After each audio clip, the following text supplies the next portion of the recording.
In 2004, I stepped into my very first Games Workshop store ever and was blown away by all of the gaming boards they had out on display. They had a glowing red lava river from Mordor, and I was in love. 20 years later, I thought I'd finally build one for myself. I cannot believe I made this. We got a problem. Freaking awesome. Build me an army worthy of Mordor. Hey guys, welcome to Battle Games Terrain Studio. My name's Hamish Meadows, and in this video, I'm going to show you how I built this glowing LED board from the lava fields of Mordor. In case you watched my last video, I just built a Mordor board from the Southlands. I really enjoyed that process, and I thought I wanted to dive a little bit deeper, get a little bit more into the volcanic area of Mordor, and was very inspired to play with some LED lights and some resin, so that led me to this board. Sorry for two Mordor boards back to back, but you get what you get. To start this board off, I laid out some sheets of XPS foam to start the designing process. Normally I'd make a frame first and go from there, but this board is a little different as I want to cut out some big river sections and then run some LED lights through them. So I played around with these 1.5 meter LED lights for quite a while, trying to come up with a realistic placement for the rivers, but I also wanted to use the full length of the lights in such a way that they look unique and realistic to match my references. So I decided that this board would take place at the base of Mount Doom, where the land is flat enough to be a gaming surface, and I'll add some large step-like rock foundations to resemble the direction of the mountain.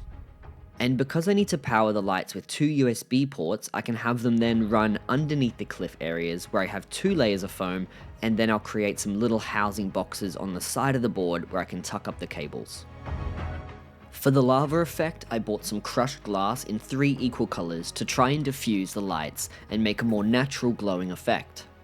I tested this with a container and putting the lights inside and then covering them with the glass. I absolutely loved the results of this, and I think that pouring resin over the top will take this lava to the next level. Feeling inspired, I started to cut out the high cliff sections with the hot wire cutter, as I had a pretty clear idea for what I wanted to do in this area, and hoped that once I got the ball rolling, the rest of the board would unfold. Also, make sure to wear the correct safety mask and work in a ventilated area when cutting foams, because these fumes are toxic. After a few hours mucking around with references and design, I think I'm pretty happy with this layout. When building a board like this, the most important thing we have to think about is playability. So I try very hard to make sure all aspects are playable, from both sides, from height differences, to crossing difficult terrain, to covering for archer fire, making sure there's not too many bottlenecks. These are all really important things that we have to try to design around while building a board like this. At the same time we're doing all of that, I've got to think really logically about how these lights are going to work. So far they're going to be tunneled underneath the elevated cliff section, and I'm going to house them just here. They can connect to the adapter easily from the same side. And then the big problem is going to be sealing off where the light blends into the foam to make sure no resin escapes. We will cross that bridge when we come to it, but that is a big worry I already have. Once I'd cut out all the rough shapes for the elevated areas, I then went around cutting out the ramps in various ways to try and make them look like natural slopes and eroded areas. To do this, I cut out the desired shape for each ramp piece, and then cut it in half on a rough 45-degree angle from top to bottom, and then placed the bottom piece back on the hill, and there you go. For this next step, we're going to be cutting out the lines where the river is going to sit. The tricky thing about this is these foam sheets are far too big to fit under our hot wire cutter, but we also don't want to use a knife because when we glue the sections back together, they have to be perfectly joined. Otherwise, when we do the resin pour, it's going to find those little cracks and it's going to leak. So what I'm going to do is I've drawn up some lines that match the curvature of the river that cut the foam into about 2 to 3 pieces. That way, hopefully, I should be able to fit the river under the hot wire cutter just to cut out those few slithers that I need, and then I can attach it all back together on the MDF base. Hopefully this works. While trying my best to get the cuts nice and clean, I made a classic error, leaving the sticker on the back of the XPS foam and getting it caught in the hot wire cutter.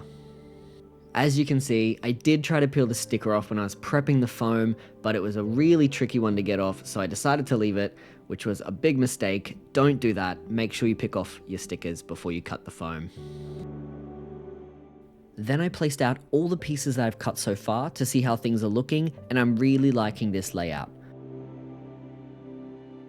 Then I drew up and cut another large cliff section with a central ramp that slopes downwards from the mountain in the same direction as the river.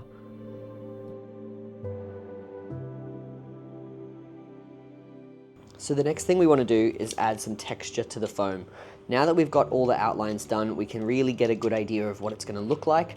And now we want to try to make the rocks look as realistic as possible. So because I've gone for like a sloping sort of angle, I want it to look like the side of a mountain where the lava is running down. So I want to make sure I think about that when I'm carving the rocks and make sure if I imagined water running down, the erosion and the shape of the rocks that would take. So we're going to try to cut with that sort of angle in mind. Apart from doing big slices and taking chips out of the foam, another technique that I really like is making these horizontal cuts about 1 centimeter or so from the top and then snapping them off.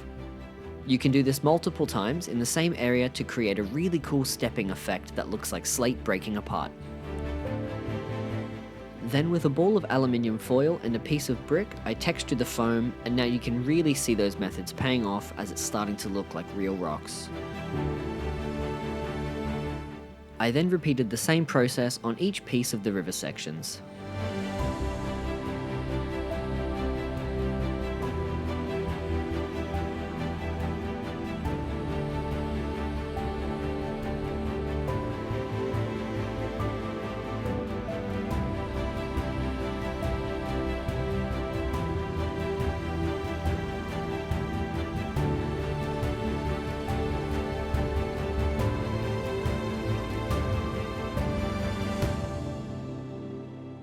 So after about 6 hours in total, I have finally finished all the rock carving of the bottom layer, just the bottom layer. And now that's led me to this section. So currently I have the river flowing down this way. As you can see, I haven't textured any of this here. I didn't really want the lava to loop back. I have it looping back on the other side, and that's okay, but if I have it looping back on both boards, it feels a little unnatural. But because my LED lights had about an extra 30-40 centimeters left, I didn't want to cut it and waste that light. So I've wrapped it back around and it ends here. I've cut out a whole bunch of these little thin XPS tiles, and what I'm thinking about doing is layering this over top of a piece of river that I haven't cut out yet. Maybe something like this, and then I'm gonna use the hot wire cutter and cut a few crack shapes so all this earth kind of looks like bulged up and broken. And then I'll still do the resin pour, it'll go underneath all of this, and then hopefully you'll just have these cracks coming through that are glowing. Normally, the next step we would do is attach it all to the board, but in this situation, because we're gonna be using resin in here and resin dissolves the foam, we're gonna coat all of this with a mixture of black paint and PVA, just to kind of seal it in from all angles, because if it's glued down, we can only really get in it from the top down angle, and there might leave little underhangs, and we really want to make sure the whole thing is completely sealed, so when that resin pour happens, we're prepared.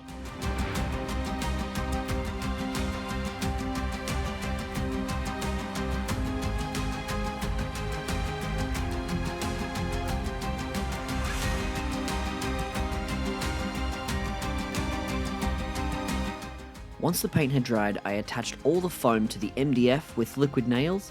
Make sure to line up all the corners and check all the joins before leaving it to dry.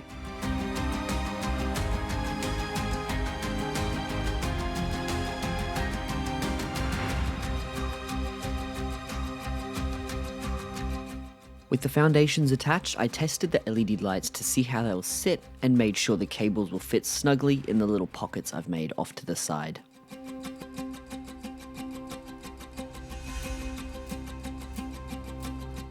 With that done, I did a second coat of black paint and PVA all over the river sections, sealing in the MDF base and focusing on the join lines where I had to cut the foam. Adding the black paint is really helpful so I can see if I miss any spots, and it also acts as the first base coat to help hide the blue foam. I did a third coat with watered down PVA, and this time I just flooded the riverbed floor. I'm normally really paranoid when sealing foam from resin, but this time I'm extra nervous because I cut the crap out of these riverbed sections, leaving so many tiny spots that I need to seal. Once that had dried, it is time for an exciting step. Today I am attaching the LED lights. For this, I sandwiched the lights in between 2 layers of liquid nails, and then using a thin piece of foam, I worked it into all the gaps and pushed the lights down as flat as possible. Then I wedged some foam in on top and flattened it off with my hand to make a nice strong surface, and then repeated the same steps on the other side.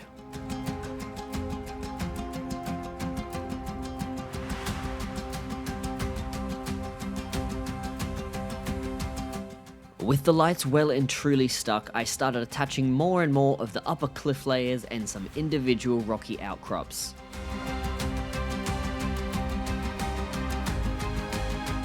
So things are starting to look really awesome. Everything's been painted black now, and we've sealed the whole board twice. I've sealed the river sections 3 times, and now I'm up to the stage where I need to decide if it's time to glue in these top pieces. My main concern is if I don't seal these in correctly and there's any sort of mistake in here, the resin is going to eat straight through and destroy the whole board. So I will now procrastinate for another hour staring at it, and then we'll see what happens. This is so stressful. I decided to add even more PVA in and around where the lights have been attached, just because this is my last chance to access this area, and if it leaks, I will be absolutely gutted. Then I carried on attaching these final upper pieces and made sure the boards lined up nice and flush before letting it all dry.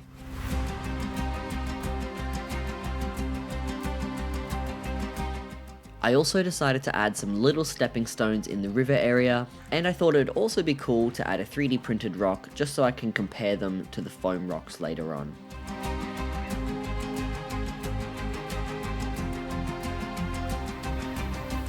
Using black paint and PVA again, but this time I'm doing something a little bit different. Painting it down on all the areas that will be exposed stone, then sprinkling some grout over the cracks and massaging it into the recesses and all the grooves. The paint is enough to hydrate the grout, and it will harden over the rocky areas, providing an awesome texture that looks like weathered stone. I also realized that I should have done this earlier in the riverbed to seal in the gaps where the foam meets the MDF, because grout is literally designed to waterproof joins, but ah well, this will definitely make it resin proof now. There is just something really satisfying about this step. I absolutely love doing it. It really helps hide the fact that this is all made from foam.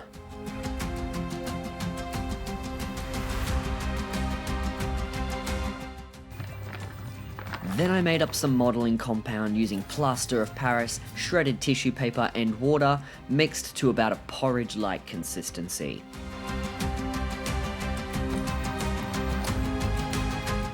It's good to work in small batches because you only have about 10 to 15 minutes working time, depending on your consistency and the temperature.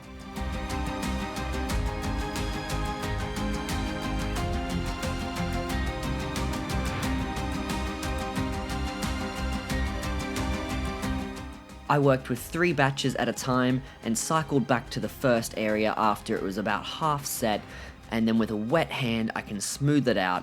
It's also good to keep a small brush with you so you can access small areas and remove unwanted plaster from the cliffs and the rocks.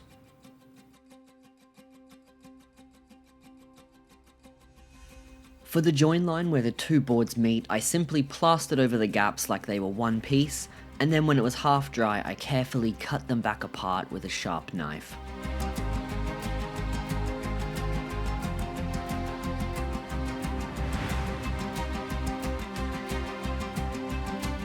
When that was dry, you guessed it, more black paint. This time I watered it down and went over all the riverbed just as a base coat to make sure there isn't any white plaster or grout that might show through.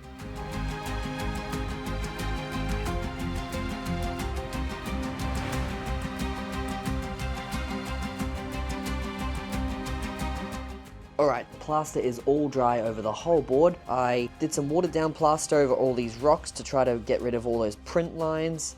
I also added some real rocks in and kind of blended them into the board there.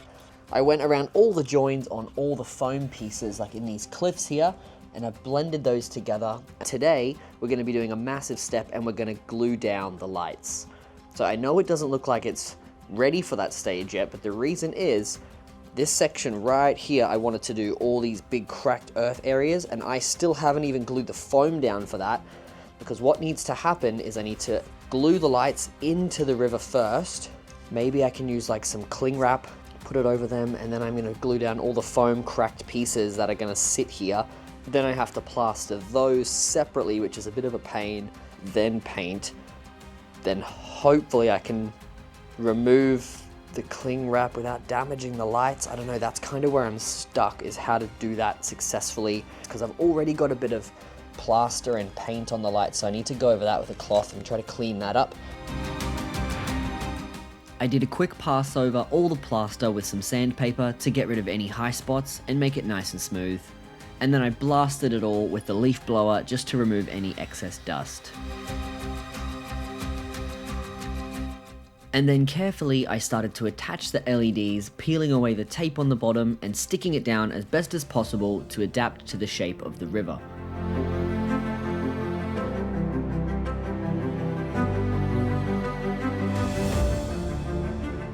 Once they were in place, I added some glue around the edges because the adhesive on them isn't very strong, and then I wedged them in place with little pieces of foam until it's dry.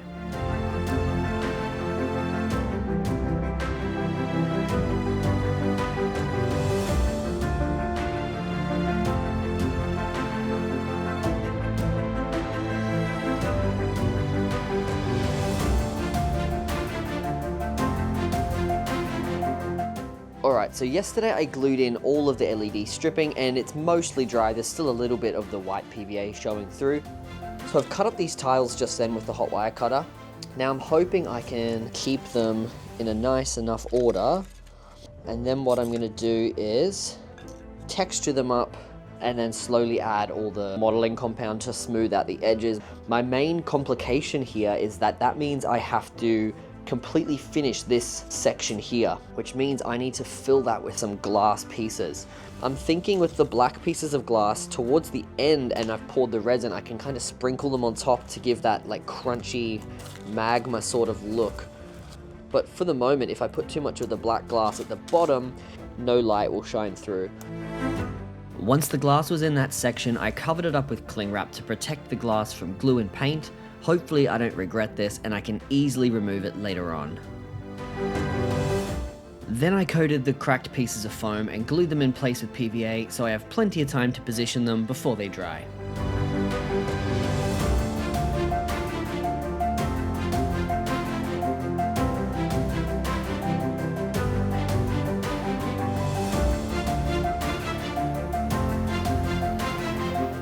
I mixed up a quick batch of modeling compound, this time a little bit thicker so I can easily spread it with my hand and so there isn't any drips that fall into the glass.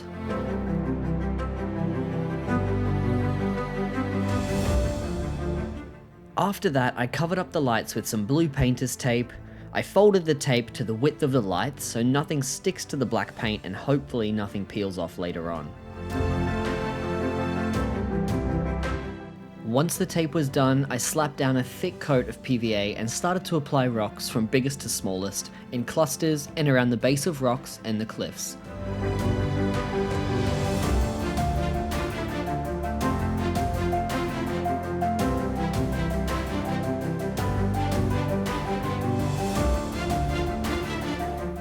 Working on a quarter of the board at a time, I then sprinkled sand all over the surface and then added some grout with a sifter to provide even coverage.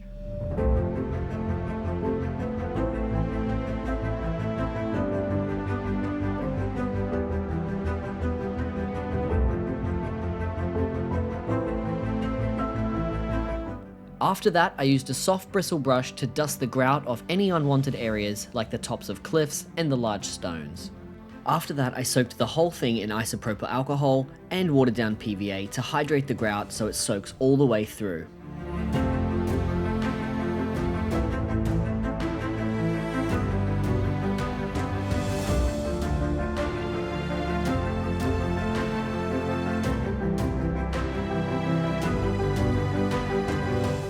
For the border, I used this 6mm MDF sheeting, and what I did is measure the different heights of each side of the board, measured by 4 feet in length, and then with a circular saw I cut the length of each strip so I could have the tall and the short. Then with a marker I had them sit against the edge of the board like this. Then I'd trace out the shapes of each side, and then with a jigsaw I would then cut the shape of the border. And now they fit beautifully. So now I'm going to attach these borders with liquid nails and PVA glue, and then what I'm thinking is I can probably just bind the whole thing together with duct tape. Cool, let's give it a crack. I attached all the borders with liquid nails and then held them all in place with duct tape. Once that was all secure, I ran some PVA around the edge and worked it into any gaps with a paintbrush. After removing all the tape, I had a good look at the board and decided that it was just looking too flat and I needed to add some more rocks. Now I know what you're going to say, that this is way too many rocks for a suitable gaming surface, but this time around I just wanted the board to look as realistic as possible, and sometimes you just have to go with your gut. With the extra rocks drying, I then did a base coat of the whole frame with this brown house paint because I need to seal in the MDF before I can spray paint it so the spray paint doesn't soak into the timber. I've now done 3 coats of watered down PVA over the whole surface, and if you can hear, it is rock hard. That grout really does an awesome job at locking everything down. The next thing we're going to do is try to tidy up some of these little gaps. What I'm going to use is some wood putty. Once it's dry, we go over it with a coat of PVA just to lock it in, then we can spray paint it. So something massive I forgot to mention is that Battle Games Terrain Studios is sponsoring the Assault on Garden City tournament here in Brisbane, Australia, run by the Mountain Goat Gaming Association. And this board is going to be played on for the finals. Really paranoid about how long this is taking with less than 2 weeks to go. So I've just done the whole border's edge and closed the gaps with a nice grout mix, and then done PVA glue binding the border to the board. So what I'm thinking is mixing up a watered down black PVA paint mix, and I'm just gonna start basing it by hand today just to make sure these rocks are super locked down. Let's see if I can pull this off. Keep in mind, I also have a job. I also have other things to do. To start off the painting process, I gave the whole board a solid undercoat with this Rust-Oleum flat black spray paint, making sure to hit it from every angle to ensure we get full coverage.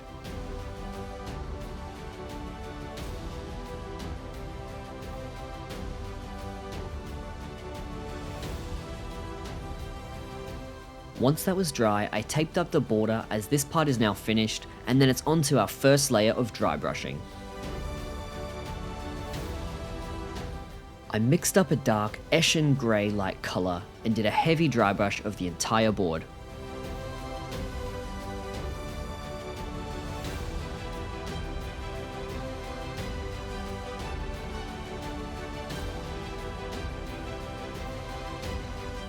Then I added some antique white to lighten it up a bit, and then did another medium dry brush of the whole thing.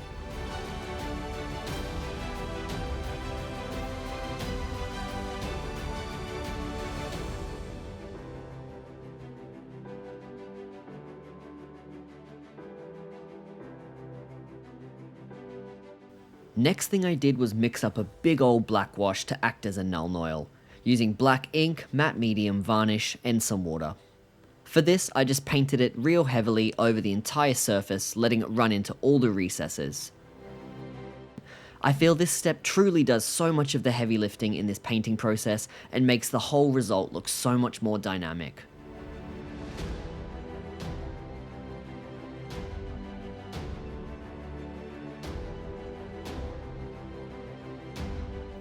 Once that wash was completely dry, I used the same colour as the last step and did a medium dry brush again to start bringing those lighter tones back into the board. Afterwards, I did a light dry brush with just the standard grey, which is pretty close to a dawnstone kind of colour.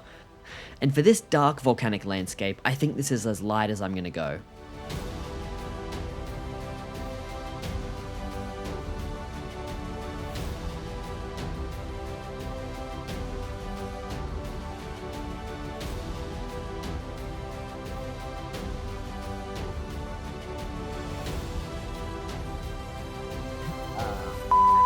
Okay, we got a problem.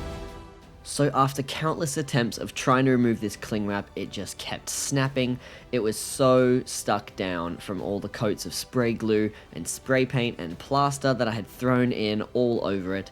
And after about 5 minutes of loosening up all the plastic with some tweezers, I managed to pull it through on the far end without doing too much damage, and mostly got it out in one piece. We got it. Oh yeah. So for the next step, I'm going to try something I've never done before, and that is called object source sliding. What better way to learn how to do it than on a glowing river of lava? So the whole concept is to give off like a glow, or like in this case, the heat radiating off the lava.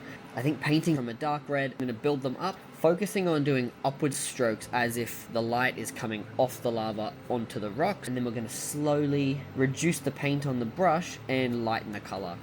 And hopefully it comes up really nice. After I'd done all of the corn red, I carefully removed the tape I had over the lights so I could use the LEDs to reference my light source, and I was honestly surprised with how little paint came off considering I soaked the entire board with 3 layers of glue. After doing a second dry brush with Memphiston Red, the third colour I used was Evil Sun Scarlet, and I did the same thing but just with less paint to start creating some highlights. I really love how well the red complements the lights and adds warmth to the whole thing. I cannot wait to see it with the lights off. Next up, I'm adding some grass tufts, because even the volcanic slopes of Mordor still show some signs of life, as seen in the films. For this, I'm using some 4mm burnt and dry grass tufts from Gamer Grass, and this is just a nice way to add a pop of colour and some softer textures to this already dark, rocky landscape. So I'm adding the dry tufts under the cliffs and places that would have the highest chances of retaining moisture and therefore life, and the burnt tufts I'm placing a lot more out in the open and closer to the lava to portray how hot and dead this land really is.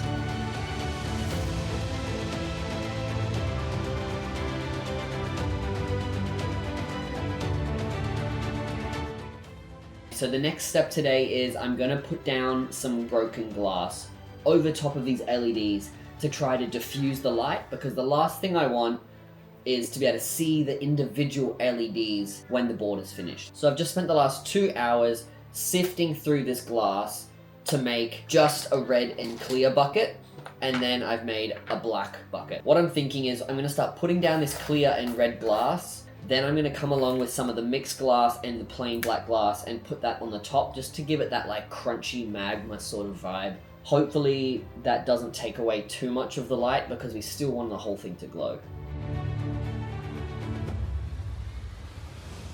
I also found this awesome pink aquarium glass that I just had lying around, and because it's quite fine, it worked really well at filling in any of the gaps and also helped disperse the light a little bit further. Once that was all in, and about 1 centimeter from the top, I started adding in the black glass to break it up a little bit, and anywhere I can see the LEDs, I just popped some black glass over the top. So I turned the lights down just to have a good look, and it is looking so cool, although I noticed that it needs a little something else just to highlight those lights. I decided to do another dry brush with Riser Rust this time, just to add a little bit more brightness. Upon looking at my references, I never really noticed how much light actually illuminated onto the surrounding rocks and even up the mountains. So for this dry brush, I tried to be very gentle along the tops of the rocks on the ground level, and then also I did some on the tips of the cliffs and some of the rocky peaks.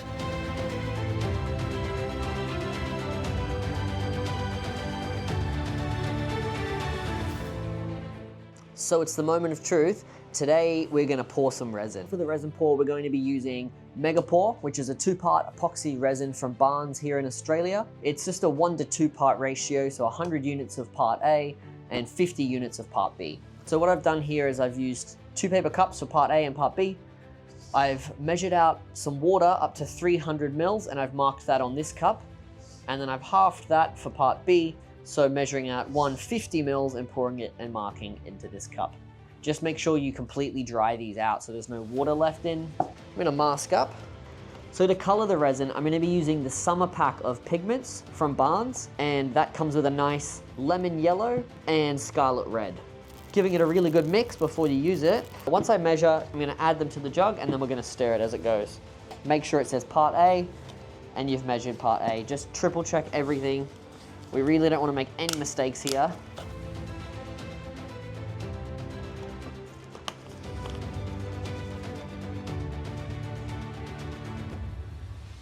So we're gonna add all of part A first.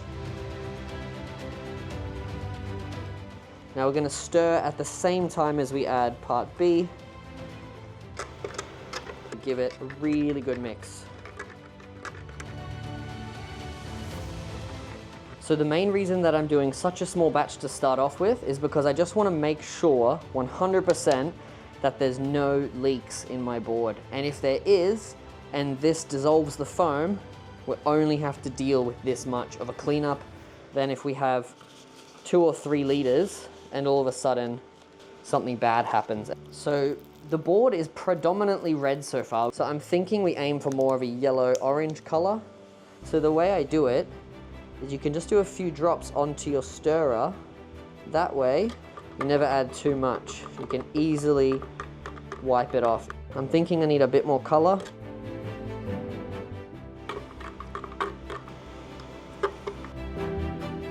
That's a really nice lava color.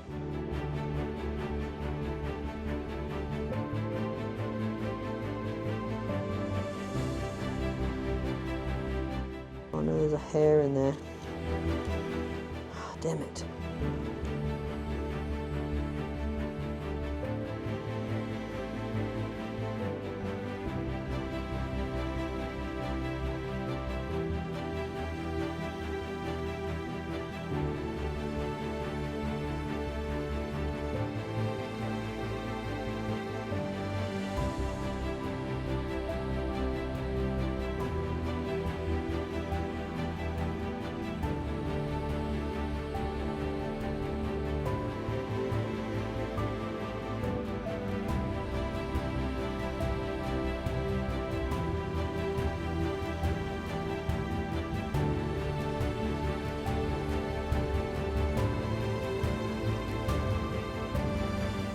Once all the resin was poured and I was confident that it wasn't leaking, I took a step back to admire it and realized I could see all of the LEDs shining straight through the glass, which was the one thing I was trying to avoid, so that was very annoying.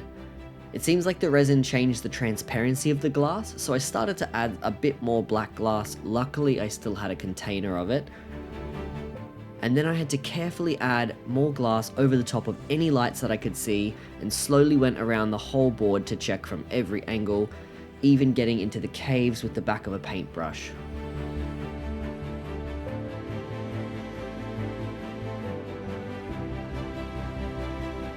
So I've just finished the resin pour for my Mordor board, and so far so good. I haven't seen any leaks. I guess all those preventative measures were for a good reason, and all that anxiety paid off because I really didn't cut any corners, and that is the only way to get something like this done. But oh my god, it looks so cool. I'm stoked that I took my time on this.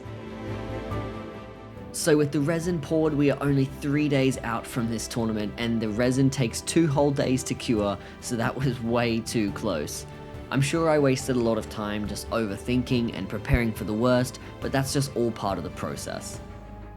I had an absolute blast building this board. It's been a project I've wanted to do for so many years, and I'm really proud I can finally fulfill a childhood dream I've always had. If you have a dream gaming board, please let me know down in the comments so I can be inspired for the next one. And with that all out of the way, welcome to Mordor.